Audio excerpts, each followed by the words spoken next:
नमस्कार। इन खबर में आपका स्वागत है। कांग्रेस के अंतरिम अध्यक्ष सोनिया गांधी की आज ईडी के सामने पेशी होनी है। इससे पहले 8 और 23 जून को उनको सम्मन जारी किया गया था, लेकिन संक्रमण होने की वजह से वो पेश नहीं हो पाई थी, समय ले लिया था। और आज जब वो पेश होने जा रही है, इससे पहले राज्यसभा में पार्टी के नेता मल्लिकार्जुन खड़गे के घर पे बड़ी बैठक हुई है और उसमें धरना प्रदर्शन के लिए पूरी तैयारियों का जायजा लिया गया।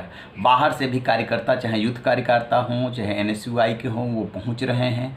तो एक बार से फिर से दिल्ली में वैसे ही धरना प्रदर्शन और जाम की संभावना बन गई है। जब राहुल गांधी की 13 जून से पेशी हुई थी, 50 घंटे से अधिक पूछताछ चली थी। तो आप देखेंगे तस्वीरों में कि कैसे दिल्ली पुलिस ने इंतजाम किया है, बैरिकेडिंग लगाई गई है। 24 अकबर रोड का जो कांग्रेस का मुख्यालय है वहाँ पे, घर पे और ईडी के ऑफिस के सामने सब कुछ अपने हिसाब से दिल्ली पुलिस तैयारी कर रही है। राहुल गांधी जब पेश हुए थे तो कांग्रेस कार्यकर्ताओं ने जिस तरीके से धरना प्रदर्शन किया था, ज़मीन पर लेट गए थे और आक्रामक हुए थे, वैसा ही एक बार फिर से सीन उपस्थित होने वाला है। सबसे बड़ी बात है कि कांग्रेस इतनी आक्रामक क्यों है और क्या है पूरा मामला, क्या कर रही है मोदी सरकार जिसकी वजह से कांग्रेस में इतना आक्रोश है। तो आपको बता दें कि ये पूरा विवाद जो है नेशनल हेराल्ड जो अखबार है उससे जुड़ा हुआ है। पंडित जवाहरलाल नेहरू जो देश के पहले प्रधानमंत्री रहे, उन्होंने और स्वतंत्रता सेनानी जो उस समय देश की आज़ादी के लिए संघर्ष कर रहे थे, 1937 में एजेएल कंपनी बनाई थी जिसने कि नेशनल हेराल्ड अखबार निकाला। इसके अलावा कौमी आवाज़ भी निकाले बाद में जा कर के, और नवजीवन निकाला, हिंदी अखबार, वो चलता रहा अखबार। लेकिन 1947 में जब पंडित जवाहरलाल नेहरू प्रधानमंत्री बने तो उन्होंने इसके बोर्ड से इस्तीफा दे दिया था और 2008 तक के जैसे तैसे चलता रहा, बीच में कमज़ोर होता रहा, उतार चढ़ाव होते रहे। 2008 में खबर आई कि इसके ऊपर 90 करोड़ का कर्ज हो गया है, तो कांग्रेस ने एक पॉलिटिकल पार्टी के रूप में इसको कर्ज दे दिया।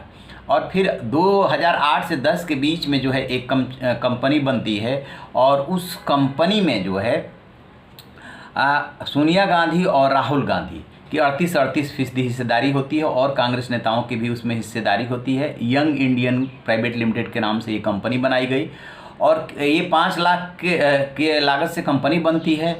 और फिर क्या होता है कि आगे चल करके कांग्रेस जो है वो उस लोन को माफ़ कर देती है 90 करोड़ को, और यंग इंडियन जो है उसको टेक ओवर कर लेती है। यानी कि नेशनल हेराल्ड का की जो भी प्रॉपर्टी है उस पर यंग इंडियन का एक तरह से कब्जा हो जाता है। कहते हैं कांग्रेसी जो हैं कि ये तो चैरिटी पर्पज़ से बनाई गई थी कंपनी और उसे कोई निजी लाभ लेने का मतलब नहीं है। चाहे मकसद जो भी रहा हो, लेकिन फौरी तौर पे जो दिखाई दे रहा है, और जो बीजेपी के नेता सुब्रमण्यम स्वामी इस मामले को लेकर के 2012-13 में कोर्ट में गए, उनका कहना ये था कि देखिए ये कंपनी जो नई बनी है वो सिर्फ और सिर्फ नेशनल हेराल्ड की देश भर में जो 2000 करोड़ की संपत्ति है उस पर कब्जे के लिए बनी है।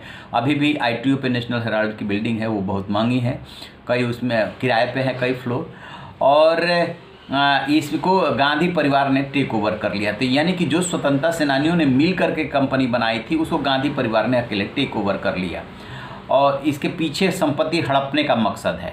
तो कोर्ट से मामला चलता रहा। उसके बाद सोनिया गांधी और राहुल गांधी को जमानत करनी पड़ी। हाई कोर्ट से लेकर मामला सुप्रीम कोर्ट तक गया कि इस केस को ख़त्म कर दिया जाए, केस में दम नहीं है, जानबूझ करके पॉलिटिकल वेंडेटा के तहत ये आरोप लगाया जा रहा है। लेकिन केस खत्म नहीं हुआ, दोनों को जमानत करानी पड़ी। अब पिछले साल क्या होता है कि पीएमएलए के तहत इस मामले में ईडी मामला दर्ज करती है और उसी सिलसिले में राहुल गांधी से 50 घंटे तक पूछताछ हुई थी और अब सोनिया गांधी से आज पूछताछ होने जा रही है। दरअसल बात ये आ रही है कि जो कंपनी बनी उसके लिए जो प्रारंभिक पैसा चाहिए था, शुरुआती जो धन चाहिए था, वो 5 लाख रुपए के इन लोगों ने इंतजाम किया कि क्या इसमें अब बीच में सेल कंपनियां भी हैं जिनके माध्यम से पैसे का लेन देन हुआ। तो ऐसी बातें आ रही है और ईडी के पास ऐसे सबूत है जो कि राहुल गांधी से पूछताछ में भी उसने राहुल गांधी के सामने रखा था। अब ये देखते हैं कि सोनिया गांधी की जब पेशी होती है तो फिर कांग्रेस कार्यकर्ता किस तरीके से दिल्ली को जाम करते हैं और उधर से जो ईडी है वो कितने घंटे तक पूछताछ करती है, क्योंकि राहुल गांधी को तो कई दिनों तक बुलाया गया था। और अल्टीमेटली इस केस का अंजाम क्या होता है, क्या वास्तव में ये राजनीतिक प्रतिशोध की भावना से शुरू किया गया है ये केस, या केस में दम है? क्योंकि जो राजस्थान के मुख्यमंत्री अशोक गहलोत, उन्होंने ट्वीट किया है, उसमें भी प्रतिशोध की बात की गई है। जयराम रमेश ने ट्वीट किया है, उसमें भी प्रतिशोध की बात की गई है कि नरेंद्र मोदी और अमित शाह जो है प्रतिशोध से काम ले रहे हैं, लेकिन कार्यकर्ता झुकेंगे नहीं, सोनिया गांधी के साथ खड़े रहेंगे, वगैरह वगैरह बहुत सारी बातें कही गई है। तो इस पर हमारी नज़र रहेगी। रहिए बेखबर, देखते रहिए इन खबर। Thank you. इन खबर चैनल को सब्सक्राइब करें।